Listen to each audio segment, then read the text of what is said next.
15 अगस्त को लेकर भारतीय जनता पार्टी की सरकार ने तमाम कार्यक्रम और अभियान बनाए जिसको वो आगे लेकर चल रही है, लेकिन इस पर समाजवादी पार्टी के दो मुस्लिम सांसदों ने सवाल उठाया है। सफीकुर रहमान बर्क और एसटी हसन।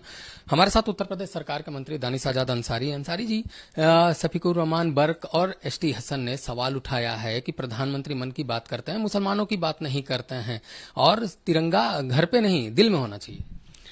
देखिए, जिस तरीके से आज प्रधानमंत्री नरेंद्र मोदी जी ने पूरे देश को एकता के एक सूत्र में बांधने का काम किया और पूरे देश के हर जाति धर्म मजहब के लोगों के अंदर, खासतौर पर मुसलमानों के मन के अंदर एक विश्वास पैदा हुआ कि पहले वाले एक ऐसे प्रधानमंत्री जी हैं नरेंद्र मोदी जी के रूप में जो सही मायनों में मुसलमान समाज को डेवलपमेंट से जोड़ना चाहते हैं।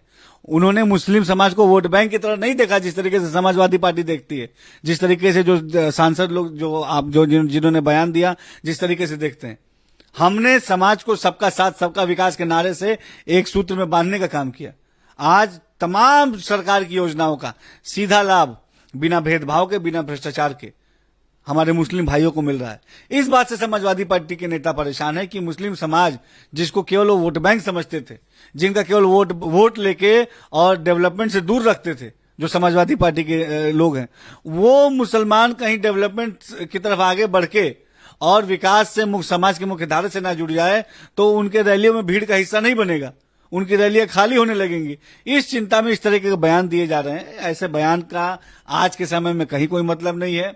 देश का जो तमाम नागरिक है, खासतौर पर हमारा मुस्लिम समाज, वो अब प्रधानमंत्री मोदी जी के रूप में अपना एक ऐसा प्रधानमंत्री देखता है जो सही मायनों में उनके डेवलपमेंट के लिए काम कर रहे हैं, उनके तालीम के लिए, उनके रोजगार के लिए, शिक्षा के लिए, स्वास्थ्य के लिए, उनके विकास उन्नति के लिए काम कर रहे हैं। तो एक विश्वास आज मुसलमानों के अंदर एक है और मुसलमानों के मन की ही बात नहीं, मुसलमानों के दिल की भी बात मोदी जी ने सुनी और न केवल सुनी, उसको पूरा करने का भी काम किया।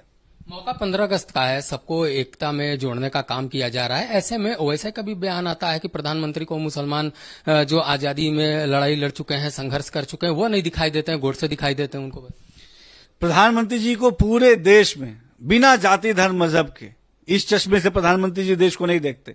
प्रधानमंत्री जी विकास के चश्मे से देश को देखते हैं, भाईचारे के चश्मे से देश को देखते हैं, सबको साथ लेके विकास से जोड़ने के चश्मे से देश को देखते हैं। तो विपक्ष के नेता इसलिए परेशान है तमाम लोग कि जिस मुसलमान के ऊपर ये अपनी राजनीतिक रोटियां सेकते थे, वो मुस्लिम समाज आज इनसे छिटक कर मोदी जी की नीतियों से विश्वास करते हुए तरक्की से और डेवलपमेंट से जुड़ रहा है। इस बात से ये लोग परेशान हैं। इनको विकास, मुसलमानों के डेवलपमेंट से नहीं मतलब है, इनको अपने निजी राजनीतिक स्वार्थ को पूरा करने से मतलब है।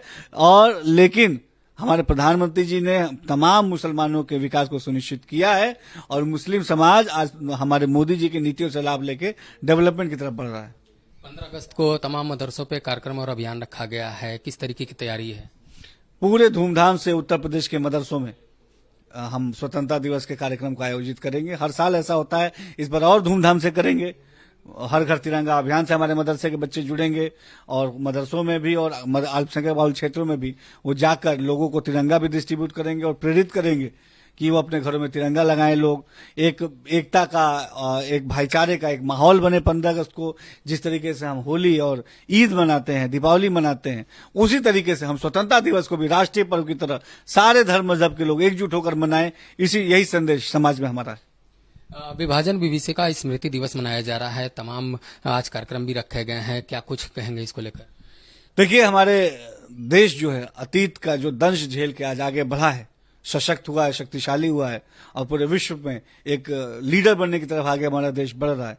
तो हमारे देश के लोगों को, नौजवानों को खासतौर पे देश का इतिहास मालूम होना चाहिए और देश किन परिस्थितियों से गुजरा उसके बारे में जानकारी होनी चाहिए। इस सोच के साथ विभाजन विभीषिका स्मृति दिवस का आयोजन आज हो रहा है और निश्चित तौर पे तमाम परेशानियों से हमारा देश गुजरा, लेकिन तमाम परेशानियों के बावजूद भी आज हमारा देश मजबूती के साथ एक डेवलप्ड नेशन की तरफ आगे बढ़ रहा है। ये तमाम संदेश के साथ हम आगे बढ़ रहे हैं। धन्यवाद हमसे बात करने के लिए। तो साफ है कि दानिश आजाद अंसारी का कहना है कि विभाजन विभीषिका स्मृति दिवस मनाया जा रहा है, तमाम इसमें कार्यक्रम होंगे, हमारे देश ने कैसे संघर्ष किया उसको याद किया जाएगा, लोगों को श्रद्धांजलि दी जाएगी। वही समाजवादी पार्टी के जो सांसद हैं लगातार प्रधानमंत्री की मंशा पर सवाल उठा रहे हैं, उस पर भी उन्होंने पलटवार किया है। कैमरामैन सरोजीत के साथ अवनीश कुमार, भारत एक्सप्रेस, लखनऊ।